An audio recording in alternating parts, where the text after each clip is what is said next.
Greetings, gang. Alright, we're going to get out and show you a project here. Y'all know the difficulty I have in growing carrots. The clay soil here is not good enough for it.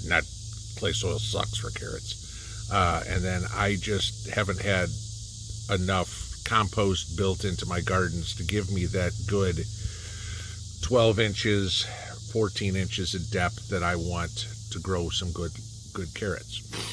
So I did what anybody else would do. I got on YouTube and started looking up how to grow carrots. Okay, do it. And I found a guy, I think he's in Great Britain, maybe he's in Ireland, I'm not sure, who grows competitive carrots. Okay, his record is a 7-pound carrot, if you can imagine. And so I figured I would take his idea and kind of adapt it to what I did. So this is what we got. Now, I'm assuming most of you, anybody who lives out in the woods, not the city, has pallets and a compost pile. Corn. So where I'm starting is I'm taking apart pallets. Now you can use a pallet jack or do whatever. I'm using a reciprocating saw just because it works better for me.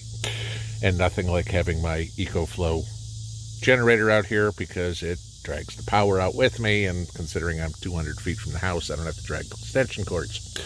So what I'm going to do out of this is build a 2-foot by 2-foot by 2-foot box. So let me get this torn apart and I'll put that together and show you where I'm going from here. But this is the start. Okay, so after cutting down my pallets, I cut them in half. Fortunately, pallets are 4 feet, and I want to make these 2 feet, so I get 2 pieces out of each board. And then, like any good prepper, never throw out lumber. So I've got some old scrap treated 2x4s that I will use for the frame. So what I'm going to do is I'm going to build 4 pieces to this, the 4 sides. I do not want a bottom. So let me get 4 put together and we'll go from there. Okay, so there you go. I don't have to explain to you guys how to make a box, but that's basically the deal. And as you can see, there's no bottom in it because I want good drainage and I want the taproot of the carrots to be able to go all the way down to the bottom. So we've got a hell of a thunderstorm rolling in. So that's going to be it for this part. Next step will be to pressure wash this and let Mrs. P decide if she wants to paint it, stain it, do whatever, and then we'll go on. Okay, so I'll show you what Mrs. P decided on. She to paint them green. We did this a while back, as you can tell, because they're dirty. But we painted them green to match the doors and the smokehouse and all the roof and everything like that. So once that's done, the next thing I did, if you look inside here, I just took an old contractor's garbage bag and cut it to line it on the inside, because obviously, as you can tell, there are seams between the boards, and I don't want things leaking out or doing whatever, just making a mess. So that will keep everything inside and maybe even help keep the soil and everything like that in there a little warmer as well. Carrots like warmth. So, but again, as you can see, no bottom. And so now the next trip, or the next step, is filling these with sand.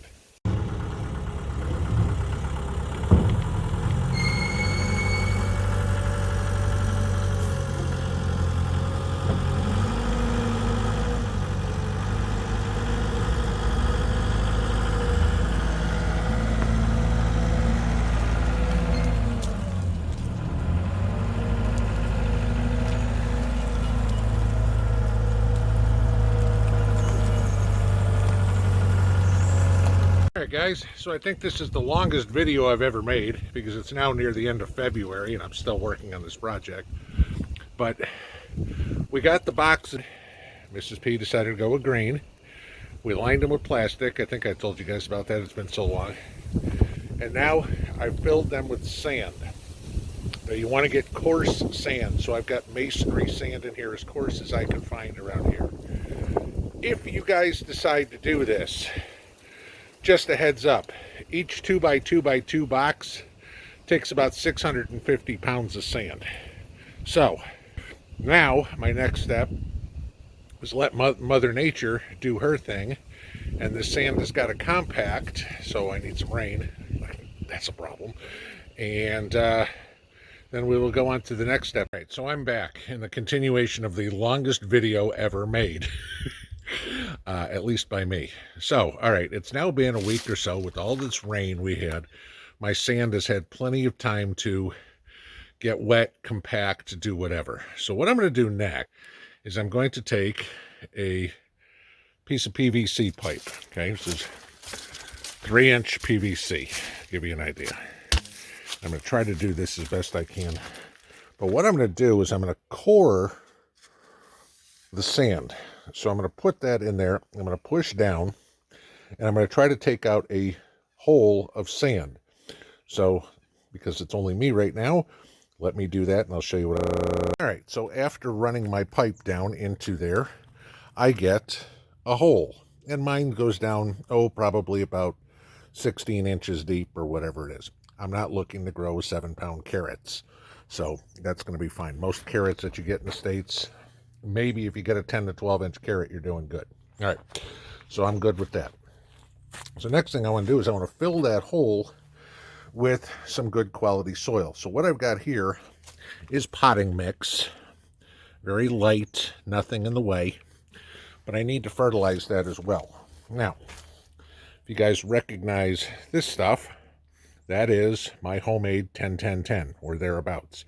Coffee grounds, eggshells, chicken bones, banana peels.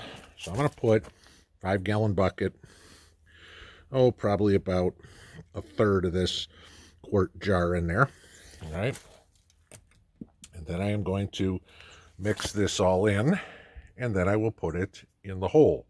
So I will have a good medium. The reason I want to do it one at a time is because if I do more than one hole at a time, I risk collapsing one of the other holes, and then I have to start all over again, let it rain, let everything settle, yada, yada, yada. So if I put the soil in, then I can give some resistance, so when I dig the next hole, I won't have any problems with the hole collapsing upon itself. So let me get that part right. So then when all is said and done, after filling it up, this is what I'm left. Doink. Now, I will put 15 more holes in here, so I'll have 16 holes in each box. Now, of course, it's not planting season. It's, the 4th of March. Carrots go in for me around mid-April. But I want to show you guys this, just in case y'all want to do something like this. It's not difficult. It just takes effort, okay? Like everything else worth in life. I'll dig out the rest of my holes here in the next 6 weeks sometime, but if I can show you this now, you have 6 weeks if you live in zone 6B to do this. So when I'm done now, what I'll do is I will plant my carrot seeds in each particular hole. It's got a nice, straight, firm tube to go down where there shouldn't be any weeds or anything of the sort. So I'll put my carrots in there, and then, like anything else, I'm going to take a piece of cardboard for carrots, and I will set it over the top so I can keep the moisture in there, and that'll stay on for a week or so until the carrots germinate, and then off and running I go. Shouldn't have to do anything with this other than keep it relatively watered, because we just put all the fertilizer in there, and you're using potting mix, so it should be good rich soil with bone meal and for the phosphorus that you need, and with bananas for the potassium and coffee for the nitrogen. Everything should be in there, plus whatever was in the potting mix. So you shouldn't need to do anything with it other than keep it watered, and hopefully harvest carrots this year, at least for me. Okay. Now, what's one big advantage to this I know? No carrot flies.